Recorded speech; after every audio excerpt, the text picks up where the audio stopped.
How you doing, guys? Have you ever listened to two people arguing? Both are emphatic about making a point. Both are convinced that they are right and they're going back and forth. The problem is, neither party is listening to the other person. Especially when it comes to politics. That is an endless argument. And I was no different when I was younger. Till I found out what a shit show politics is. I don't have much to say about politics because I don't buy the BS. I have noticed so many ex-Jehovah's Witnesses on social media that got into the politics thing. And you'd think that people that woke up to the corrupt religion that they were in would be more in tune with the stage show on the outside, but so many of them aren't. On occasion, I'll post something political. I do not take Facebook and social media serious. I basically put things out there for entertainment. And on occasion, I'll put something out there political, just because I find it amusing. In every occasion, somebody takes offense to it and will start arguing. Now, I didn't post it to start an argument. And the worst thing is, whether I respond to the comment or not, they keep coming back over and over and over. Before you know it, I have a novel. I rarely post anything political for that reason. I got into this very argumentative stage about 8 or 9 years ago when I was still a JW. Now, for the most part, I'm a very easygoing guy. But it was about 8 or 9 years ago, I was finding out what was going on within the confines of Watchtower, how corrupt the organization was. I sat on it for about 1.5 years.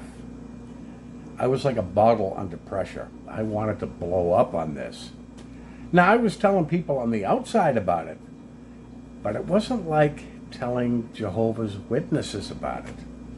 And I really wanted to blast their asses on it and see if they actually knew it. Well, I realized once I did, that would be the beginning of the end for me. But I eventually did because I wanted out of the organization anyways. The problem was, at the time, I wanted to blurt everything out. I wanted them to know everything from A to Z. I wanted them to know everything I had found out. And the unfortunate thing, when you spill this much information on somebody, their guard goes up. They're immediately on the defense. You get that glazed look, and we've all heard it. Oh, those are just some bad people making this stuff up. Kind of find out, no, that's not the case. When I started my channel some years ago, I was fired up. I was looking for any JW just to blast their ass and let them know this. Now, we all know the shunning thing, but eventually you're going to run into a Jehovah's Witness, which I did. More often than not, I ran into them in the grocery store. You get the same look. They would see you. They almost like they were going to say hello, but realize he's disfellowship. They get that frozen look, pretend they didn't see you, and walk the other way. It's funny how the burden of shunning is on them. On occasion, when I saw one, I would start talking to them. And I had one woman say, "You're not allowed to talk to me." And I said, "Says who?" And she says, "Well, that's the rules." And I'm like, "Whose rules?" She said, "Watchtowers." Well, since I'm no longer one of Jehovah's Witnesses, I don't have to follow those rules. You do. I don't. And they would realize I was right, do the same thing, and just walk away.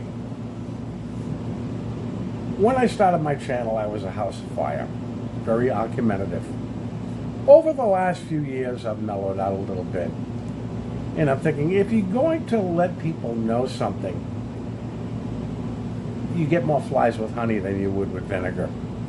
And I'm more apt to have a very easy conversation, not to blurt everything out at once. And I actually found this out recently. I had a customer come in a couple of weeks ago, and we're talking back and forth. I had never seen him before. I didn't know who he was. And he asked me, he says, "Do you read the Bible?" And I was like, "Yeah, on occasion I do." He hands me a business card. I look at it. Well, he's one of Jehovah's Witnesses. Well, I figure, okay, let's nip this in the bud. I told him I was an apostate. He didn't hear me right. Apparently he thought I said something about my prostate. But I says, no, I said I'm an apostate. Well, we chit-chatted a bit back and forth. I didn't think I'd ever see him again, and he left. Several days ago, he comes in again. And he says hello and blah, blah, blah, blah, blah. And immediately asked me, when you said you're an apostate, were you disfellowshipped? And I says, yes, I was, in 2016. And he says, well, you were a brother then. I says, yes, I was. He immediately told me about the changing of the rules. Well, you know, the governing body has changed some of the rules. We're allowed now to greet disfellowship people. And I probably made a mistake by saying this. And I says, yes, I heard about that, along with the beards, the ties, and the dresses. And he says, whoa, you're keeping up with things. Yes, I am, but not for the reason he thought. I think I left myself wide open for another visit. I was going to say something, but I'm like, you know something? He's going to be back. And he's going to be asking more questions as to why I was disfellowshipped. So I figure, okay, no sense in saying anything today. We'll see where it leads next time he comes in. Because the thing is, my guess is, where I want to relay some information about the organization to him, his thinking is he's going to try and lure me back into the organization. I figured he's probably going to bring a publication or a pamphlet or something with him. I don't know what they're using now to teach. But I'm almost expecting him sometime this week. But I figure, okay, he's going to try and lure me in a little at a time. I will feed him information a little at a time and see where it goes. If I get that glazed look, I know it's a waste of time saying anything. But the one thing I don't want to do is butt heads to where nobody's hearing anything. Now, those are my thoughts, guys. I'd love to hear your comments. I will talk to you later. You guys have a good day.